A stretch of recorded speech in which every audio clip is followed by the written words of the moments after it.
Part 2 of Grant versus McMahon's case.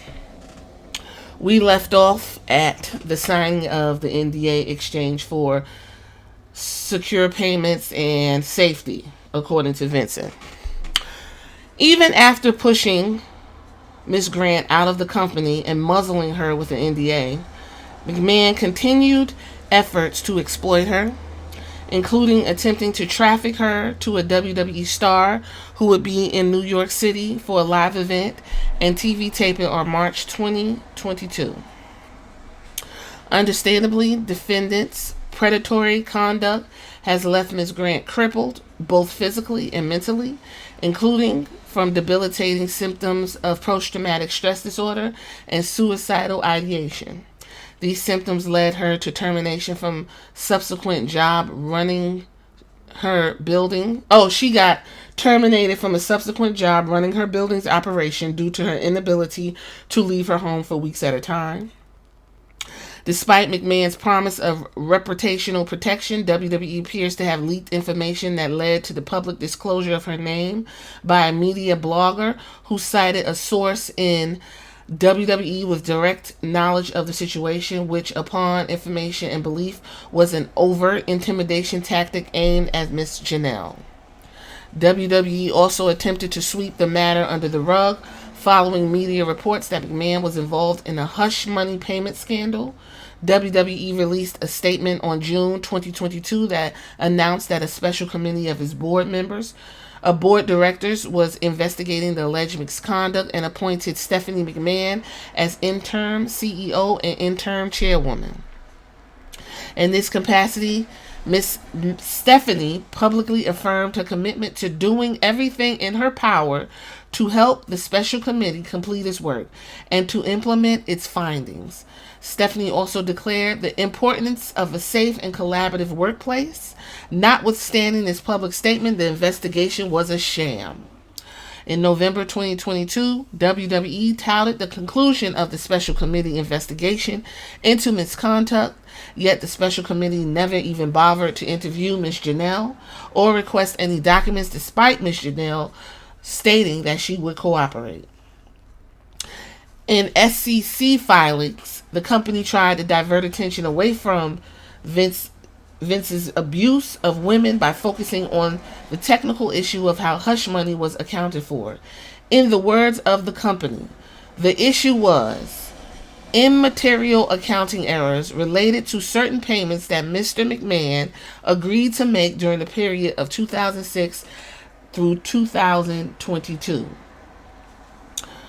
Through all this trauma, Ms. Grant has endured profound suffering in silence, feeling of exploitation, loss of security, and the fear of facing the wrath of Vince's army of attorneys if she were to come forward and bring light to the egregious acts detailed herein.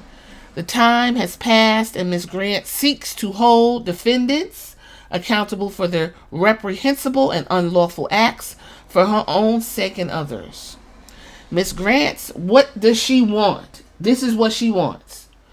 She seeks a declaratory judgment in her NDA, is invalid under federal and state laws, and asserts claims other laws, including the Trafficking Victim Protection Act. As I said, the people involved, the parties, are Janelle Grant, a Connecticut citizen, former employee of the WWE, worked there from June 2019 to March of 2022. Vincent K. McMahon, a Connecticut citizen. He founded the WWE in 1980, served on the board of directors from 1980 to September of 2023. He is currently the chairman of the board for TK Holdings. As we know, not anymore. He resigned. Defendant, World Wrestling Entertainment, Delaware Limited Liability Company, whose sole managing member is TKO Holding Groups, a Delaware corporation. Until on or about September 12, 2023, WWE was a Delaware corporation with headquarters in Connecticut. On September 12, 2023, a transaction completed between endeavors where they merged, right? So we have to have all that information. The defendant, John Laurinaitis, is an Arizona citizen, former head of talent relations and general manager at WWE, who informed and believe was officially dismissed in August of 2022 amid allegations of misconduct by women in WWE. Non-party officers, employees of WWE. At all times relevant, WWE corporate officer number 2 was a high-ranking employee at WWE who made hiring decisions, conducted prospective employee interviews, and maintained significant control over personal decisions. WWE corporate officer number 2 worked in these capacities during Ms. Grant's employment with WWE. This individual is referred to herein as corporate officer number 2, John Laurinaitis, aka corporate officer number 1, high-ranking employee and board member at WWE during Ms. Janelle's employment. Corporate officer number 1, as you all know, is Vince McMahon. All times relevant, corporate officer number 3, high-ranking employee board member during her employment. This individual will be referred to as corporate officer number 3. Corporate officer number 4, high-ranking employee at WWE who worked in legal affairs. That's who they were referred to. Held that position from the time Ms. Grant's employee started until about 2020. They will call them corporate officer number 4. WWE superstar is a professional wrestler who performs at WWE. That is what they will call, now that we all know, Brock Lesnar. He is going to be referred to as superstar going forth in this lawsuit. So you got officers, WWE executives 1 through 4, and WWE superstar, because they don't want to just keep saying their names, I guess. They want you to know their level. That's why they put that there. Ms. Grant's introduction. This is the facts. Ms. Grant's introduction to McMahon turned into a 2-hour meeting between potential entry-level employee and billionaire CEO. Prior to having involvement with WWE, Ms. Grant was dealing with profound grief, loss of her parents, whom she cared for full-time as a sole caretaker. She got the job. She ran into McMahon's 2 personal assistants in her building, one of whom was a former grade school classmate of Miss Janelle's. Miss Janelle's close friend in the building, resident manager. Individual, they will say resident manager. Resident manager bonded over stories of adversity as they coordinated community initiatives in the building together. Resident manager was aware of Miss Janelle's effort to obtain employment. 2019, Ms. Grant remained unsuccessful in securing a long-term job. The resident manager offered help Ms. Grant, suggesting that she could reach out to McMahon in case he could assist, and texted him to see if he would be willing to speak with Ms. Grant to provide advice about some employment. McMahon, we already heard, said hell yeah. Ahead of the meeting, the manager advised Grant to be as energetic, as McMahon is big on energy, and talk to McMahon no differently than she talks to the resident manager, which is her friend. March 23rd, 2019, Miss Janelle arrived for the meeting at Miss McMahon's condo with additional printed copies of her resume, a black notepad, and thank you cookies. I'm just going to pause there for a minute. Having an interview in the personal home of anybody is a red flag in himself, but I get it. She was looking for a job. Sitting at his dining table, McMahon looked at Mrs. Grant's resume, complimented both her communication skills and common sense before discussing little about their personal lives. For example, Ms. Grant told Ms. McMahon about the hardship that led to resident manager's offer to help, and described losing her parents, her family's bankruptcy, and other trauma that led her to seek financial independence to assure she would never experience losing her home again. Vince shared stories about his upbringing, his traumatic childhood, growing up in poverty, and current family dynamics, including his separation from Linda McMahon, described as his ex and long gone. He added his marital status is an arrangement on paper for business purposes and that he lives a quiet, isolated experience outside of the WWE. At the end of the meeting, McMahon told Ms. Grant that he didn't want to give her a job, but he'll give her a life, and that he will find a place for her at WWE. Stunned, Miss Janelle says that she didn't know how to thank him for possibly changing her life. McMahon responded that one simple thank you is enough and that he'd accept a hug. They stood and embraced. McMahon then told Ms. Grant that he'd get the ball rolling on next steps, but it was a busy time of year as WWE prepared for WrestleMania, explaining that it was WWE Super Bowl. He then invited Ms. Grant to attend as his guest, along with resident manager, and added that he will personally select their seats and have the best possible experience. McMahon advised her that his office would reach out to her to set up a meeting with a trusted official. That official is WWE Corporate Officer Number 2. After asking if her cell number was the best number to reach, McMahon shared his personal number with Miss Janelle, walked her to his door, and again hugged her while whispering, "So good." McMahon arranges for Miss Grant to be hired by WWE while beginning to groom her for sexual exploitation. On March 31st, 2019, the day before Miss Grant was scheduled to meet with WWE Corporate Officer Number 2, Vince unexpectedly invited Miss Grant to come back to his condo for pointers for her meeting with Corporate Officer Number 2. When she arrived, McMahon gave her a hug, embrace, suggested they sit on the couch. It quickly became clear that Vince had no intention of giving her pointers for an interview, except for a single direction.